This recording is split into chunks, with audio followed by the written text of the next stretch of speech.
My husband said, "My entire family died in a fire before we met. I have no one left." I didn't say anything back.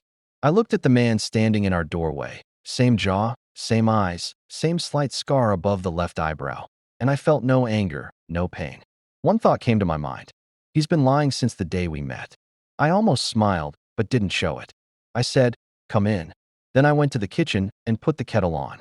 3 days later, my husband came home to an empty house, divorce papers on the counter, and his dead brother sitting at our kitchen table drinking coffee.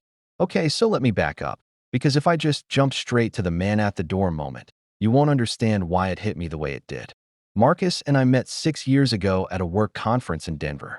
I was presenting a data analysis project for my company. He was there representing his consulting firm, and he spilled an entire cup of black coffee on my white blazer approximately 4 minutes before I was supposed to go on stage.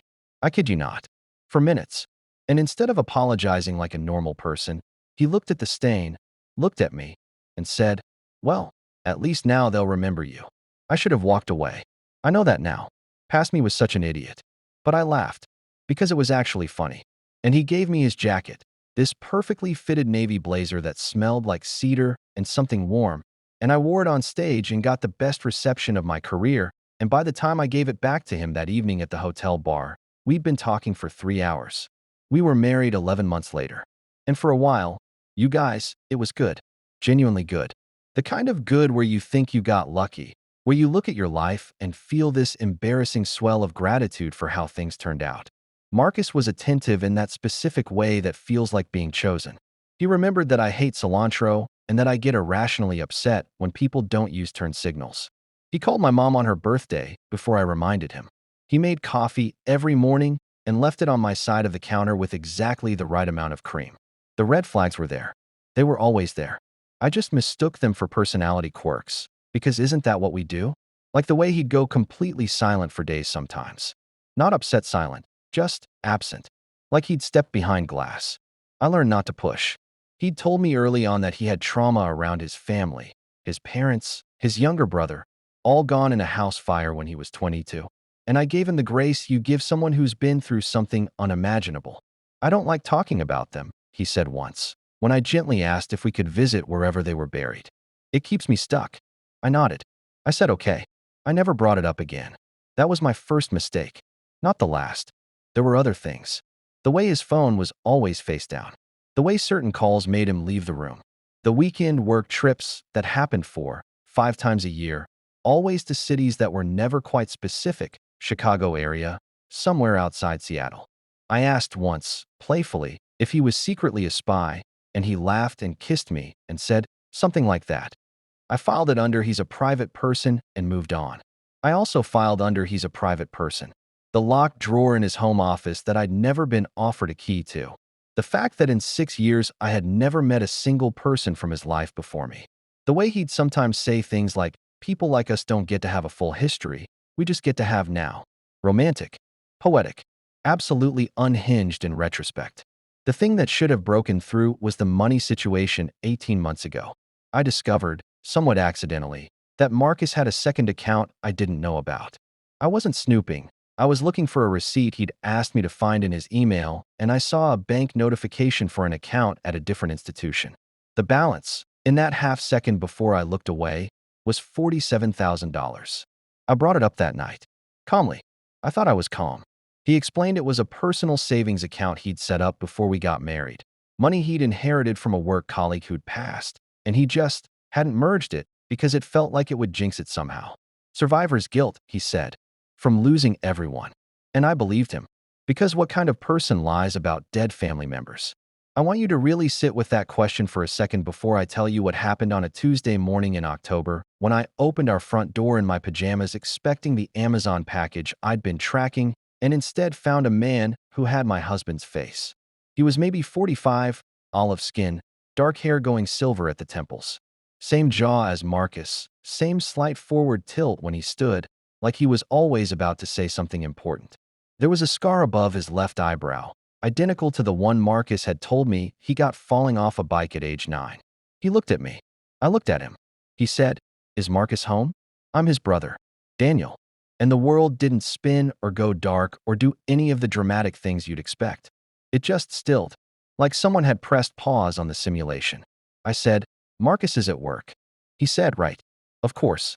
I'm sorry to just show up. I tried calling, but actually, can I come in? There's something you need to know about your husband." I stepped back from the door. I said, "I'll put the kettle on." Daniel sat at my kitchen table like someone who had rehearsed this moment 100 times and was now terrified of the real thing. He was holding a manila envelope. He kept turning it over in his hands. I put 2 mugs of tea on the table and sat across from him and waited. "How long have you known Marcus?" he finally asked. 6 years, I said. "We've been married for 5. Something moved across his face. Not surprise exactly. More like confirmation of something painful. "He told you we were dead," he said. It wasn't a question. "House fire," I said. "Your whole family." Before he was 25. Daniel nodded slowly. He looked down at the envelope. "My name is Daniel Reeves. Marcus's legal name is Marcus Reeves. We grew up in Tucson. Our parents are alive. Retired, living in Scottsdale. I have a wife and 2 kids.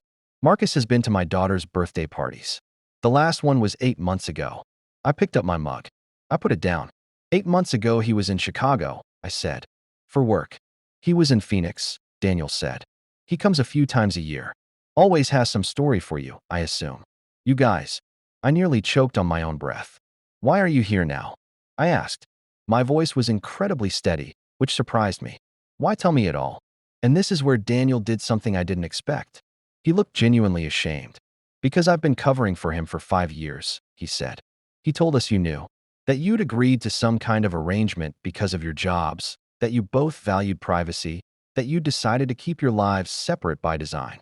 I thought it was weird, but Marcus has always been." He stopped. Started again. "Marcus has a way of making things sound reasonable." "He does," I said. "My wife found out the truth 3 months ago. She found photos online, your wedding, your life, and she confronted him. He admitted everything. She told me I had a choice. Tell you, or she'd leave me for being complicit." He slid the envelope across the table.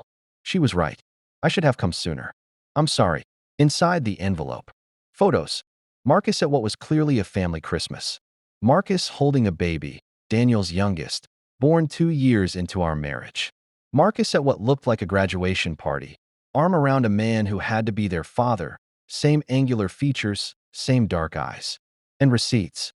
Hotel receipts from Phoenix, dated to every single work trip to the Southwest. And one more thing I wasn't prepared for, a birth certificate. Marcus Allen Reeves, born in Tucson, Arizona. Parents listed, Robert and Patricia Reeves, both very much alive. I turned the birth certificate over in my hands. "The $47,000, I said, mostly to myself. "Sorry, there's an account I found." He said it was from a colleague who died. Daniel's jaw tightened. "Our grandfather passed 4 years ago. Left money to both of us. Marcus got about $50,000. Not a dead colleague. Not survivor's guilt from losing everyone. Just a dead grandfather. One of many things he'd twisted into a different shape." I sat with that for a moment. Here's the thing about realizing you've been lied to in a fundamental way. It doesn't hit you all at once. It's more like you're standing in a room and the lights are slowly coming up, and with each degree of brightness you see another thing that was always there, but that you couldn't make out in the dark. The silent days. The face-down phone. The locked drawer. The work trips. The complete, seamless erasure of an entire family of living people. "He told me they died in a fire," I said again, quietly. I never questioned it. Who would question that? "He's been telling that story since college," Daniel said. "The first time it was to get out of a family obligation he didn't want. And it worked, so." He shrugged, and for a second I saw the exhaustion in him. The years of being someone's disappeared brother. It just became the thing he does. Erases what's inconvenient. People like us don't get to have a full history. We just get to have now. I suddenly understood what that sentence had actually meant. "I need you to leave," I said. "Not because I'm angry at you. I just need to think." Daniel stood up immediately.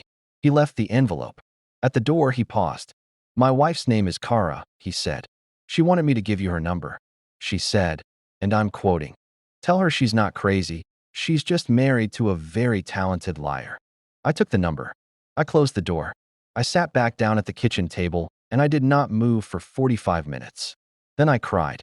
Right there alone in my kitchen, in my pajamas, with a cooling mug of tea and a manila envelope full of the life my husband had hidden from me.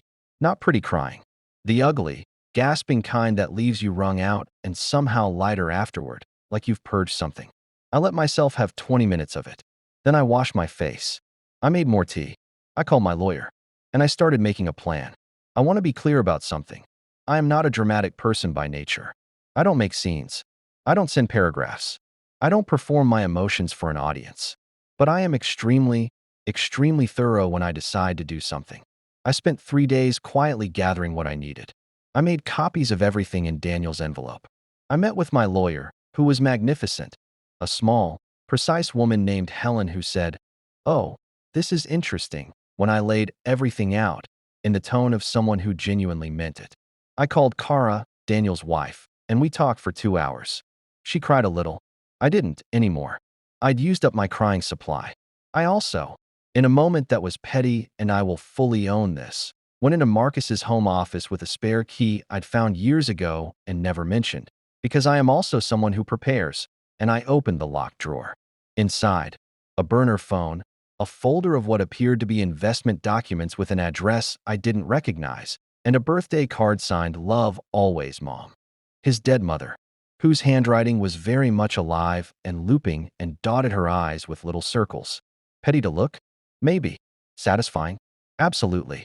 I put everything back exactly as I found it. I locked the drawer. I went and made dinner. Marcus came home at 6:30 like always. I had pasta on the stove.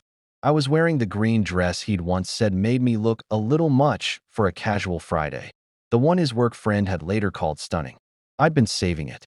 He kissed me on the cheek. He said something about traffic. He poured himself a glass of wine and sat at the kitchen counter and told me about his day, and I listened, and I made the appropriate sounds, and I felt absolutely nothing except a strange, crystalline calm. We ate dinner. I let him talk about a project at work. I asked about his weekend plans. He mentioned he might need to go to the Austin area the following month. I said, "That's funny. Daniel mentioned you might be in Phoenix around then." Marcus stopped mid-sentence. The air in the room changed. He put his fork down very slowly. "Who's Daniel?" he said. Not a question. Flat. "Your brother," I said. "He came by Tuesday. Same jaw as you. The scar above the left eyebrow. You told me that was from a bike accident at age 9. Was it?" Marcus said nothing. "He brought photos," I said. "Your last family Christmas. Your niece's birthday. She's got your eyes. Actually, it's very sweet. Your parents look healthy. Your mom dots her eyes with little circles. Did you know that? I never knew that about her." "You went through my things," Marcus said. His voice had shifted into something careful and controlled. "Your brother came to my door," I said calmly. "That's where this started. Daniel had no right to tell your wife that your entire family is alive." I tilted my head. Interesting position. And here is where Marcus did the thing. The thing that in retrospect I had watched him do so many times in smaller ways. Whenever a conversation wasn't going the direction he wanted, he leaned forward and said, very quietly, "You're not understanding the full picture. You're not understanding the full picture." The phrase he used every time I raised something inconvenient. Every time the phone was face down. Every time a work trip raised questions. Every time I felt something was off and dared to say so. The first 50 times he said it, it worked. It made me feel like the confused one, the incomplete one, the person who needed more information before she could trust her own instincts. "Then explain it," I said. And Marcus, God bless him, tried. He actually tried. He said it was complicated. He said his family had a toxic dynamic that he'd needed distance from. He said he'd meant to tell me eventually. He said the lie had just gotten bigger than he'd planned, and then it was too late to undo. He said, "I was protecting you from complicated family drama." I said, "The $47,000, that was your grandfather's inheritance, not a dead colleague's, right?" A pause. "Yes. And the account's been active." I had my lawyer look at the transaction history. I paused. "There's a property in Scottsdale. Purchased 3 years ago." That was interesting to discover. Marcus's face did something complicated. "I was going to tell you. You were going to tell me about the house. It was an investment. In a city where your living parents also happen to reside." "Yes. You guys, I wish I could adequately describe the specific shade of pale he turned. "I think," Marcus said slowly, and I could see him recalculating, rerouting, finding a new angle, that we need to talk about this with a counselor. There are things about my past that you don't understand, and I've handled this badly, but I love you and I think with the right support. I filed for divorce this morning, I said. Silence. The papers are on your desk, I continued. Helen, my lawyer, is excellent. I'd recommend getting your own representation soon, because there are some interesting questions about marital assets and that Scottsdale property that are going to come up. Marcus stared at me, and then something shifted in him. The careful, controlled thing cracked, and what came out was not pretty. You did this behind my back, he said. You've been planning this. You lied to me about your family dying in a fire, I said. For 6 years. I told you there were things I couldn't talk about. Marcus. And instead of trusting me, you went in. Marcus. I cannot believe you would do this without even giving me a chance to. You're not understanding the full picture, I said. He stopped. The room was very quiet. I finally am, I said. And it's very clear. Marcus put his hands flat on the table. He looked, in that moment, like someone who had built a very elaborate house of cards and watched a single breath take it down. There was something almost pathetic about it. Almost. Then he said, "You'll regret this." And I felt the almost evaporate completely. I stood up. I picked up my plate. I took it to the sink. The guest room's made up, I said. I'd appreciate if you started moving your things to your brother's by the end of the week. Or your parents' place in Scottsdale. I hear it's lovely. I went upstairs. I heard him sit back down at the table alone. It was the most peaceful I'd felt in 6 years. Okay, so here's the thing about exposing a very practiced liar. They don't go quietly. Marcus called me 14 times the night I served papers. 14. I know because I counted, silently, while reading a novel in bed with my phone on Do Not Disturb. I checked the missed calls in the morning like reviewing a grocery list. The texts were something else entirely.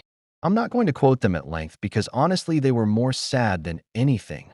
Long, winding messages that started as apologies and slowly rotated into accusations, and then back to apologies, and then, at 2:17 a.m., one that just said, "I built a life with you," which I stared at for a long time before I put the phone down and went back to sleep.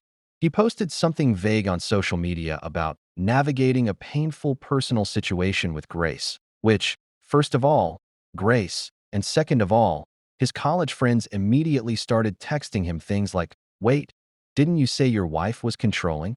Because apparently that had been a narrative he'd been running in certain circles, and his friends, to their enormous credit, had known me for 5 years and were not buying it. Within a week, 3 of his friends had privately messaged me to say some variation of, "I'm so sorry, we didn't know the full extent, what do you need?"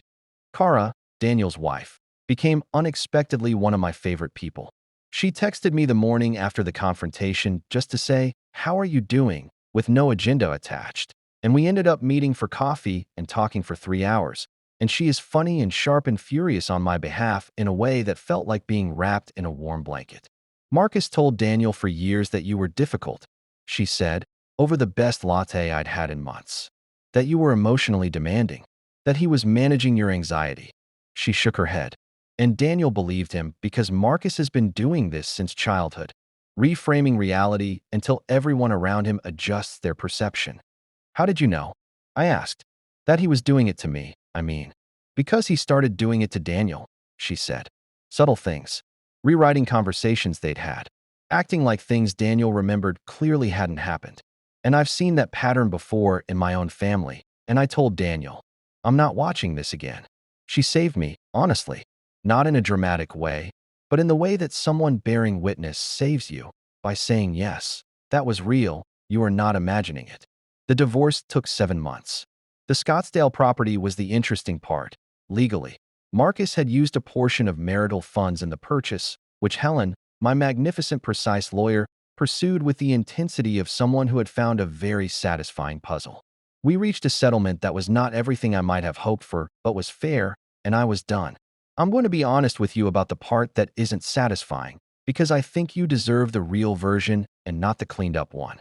There are still mornings when I make coffee, and for a half second I'm in the old life, the one that felt like being chosen, the cedar and warmth smell of a borrowed blazer in Denver, and I feel the loss of it.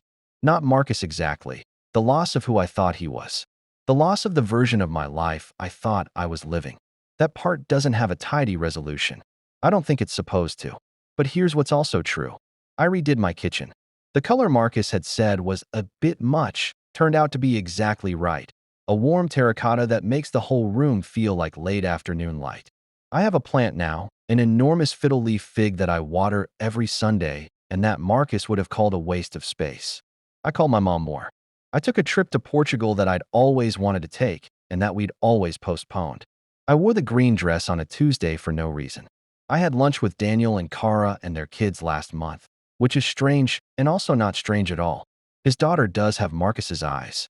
She's 6 and she's obsessed with dinosaurs, and she very seriously informed me that the Brachiosaurus is misunderstood. I told her I knew how that felt. She nodded like this was obvious and went back to her chicken fingers. His parents sent a card. I didn't expect that.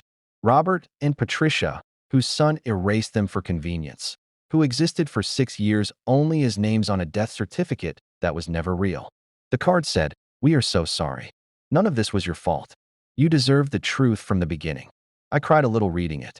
The good kind of crying this time. Here is the last thing I want to say, and then I'm done.